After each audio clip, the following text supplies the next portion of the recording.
kidnapping people. I want to go over the real reason that ICE is kidnapping people, and it is not immigration. But I do want to warn you that this is incredibly dark. This is not my opinion. These are verifiable facts. But once you see this laid out, you will not be able to unsee it. And again, it is very dark. Like, I felt so physically ill once I tied these things together that I had to sit for a while before I could even film this. What MAGA is calling border security, it isn't about safety or crime at all. It's about keeping a permanent underclass with brown labor without any rights. Think that the people that are working for ICE and MAGA, they think that we're getting rid of the immigrants. But what's actually happening is so much darker than that. We are enslaving them and cycling them through a system designed to keep them voiceless, rightless, and disposable, while guaranteeing that America stays white indefinitely. Right, like usual, we have to go back before we end up at present day. Back in 2021, federal agents busted something called Operation Blooming Onion in Georgia. One of the largest human trafficking operations in U.S. history. Dozens of farm workers, mostly from Mexico and Central America, held at gunpoint, raped, forced to dig onions with their bare hands for 20 cents a bucket, locked in trailers and surrounded by electric fences. And this wasn't a one-time thing. This is a huge part of agribusiness, the treatment of these kinds of workers. And in case you're wondering, I ended up tying these things together because I couldn't understand. I could never figure out why the farmers voted for Trump. And then I found this. Back in 2024, there was something called the Farm Workers Protection Rule, which was a set of rules put in place by the Biden administration to protect these H-2A workers. It was meant to protect these workers from things like being locked in trailers, not fed properly, not paid properly, not access to proper health care, basically slavery. And of course, the moment that Trump came back into office, he rolled all of those protections back. And his administration quietly dismantled the farm worker protection rules. They also reversed the minimum wage formula, which meant that those workers were now going to be paid several dollars less per hour. I'm going to tie the ICE raids into it. Just stay with me. And that right there is why agribusiness farmers backed Trump. Because under Trump, immigration reform doesn't mean fewer workers. It means cheaper ones, disposable ones, perfect captive labor force. Now on to the ICE raids. So here's how the system works now. ICE raids ramp up, mass detentions of undocumented workers, and the ones rounded up are being sent to for-profit detention centers, run by, of course, CoreCivic and GEO Group, who also happen to be two of Trump's largest donors. And while locked inside for crimes not committed, are forced to cook, clean, and run the facilities that they are being held captive at. And most of them are working for less than $1 a day.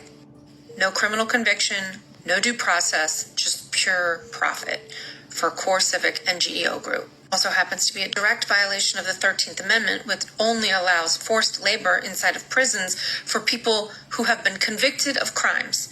Mind you that these people are being kidnapped, not given due process, and have not been convicted of anything. And they're being forced to work under the threat of indefinite detention or deportation. That is not immigration enforcement. That is human trafficking. So all these people that we see go into these detention centers and they go missing, funded by our tax dollars and laundered through the language of law and order.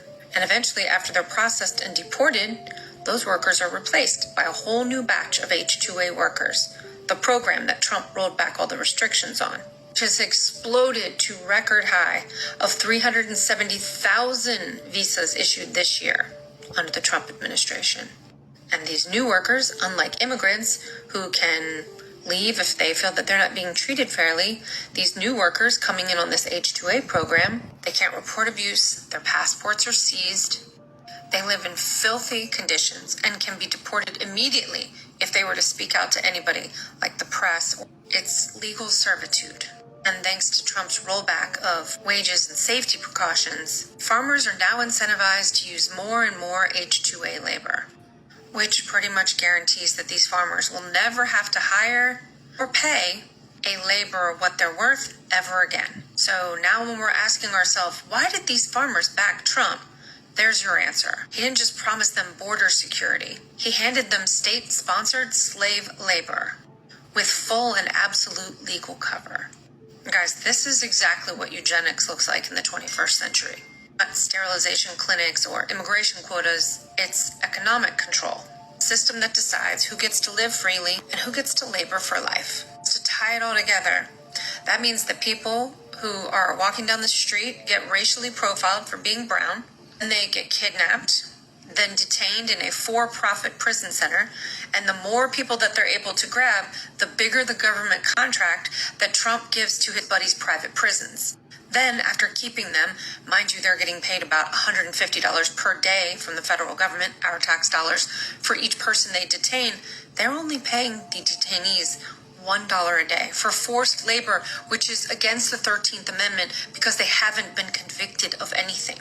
And then after a few weeks to a few months of that terrible treatment, they're deported only to be brought back in through the H-2A program so that they are basically held hostage by U.S. farmers.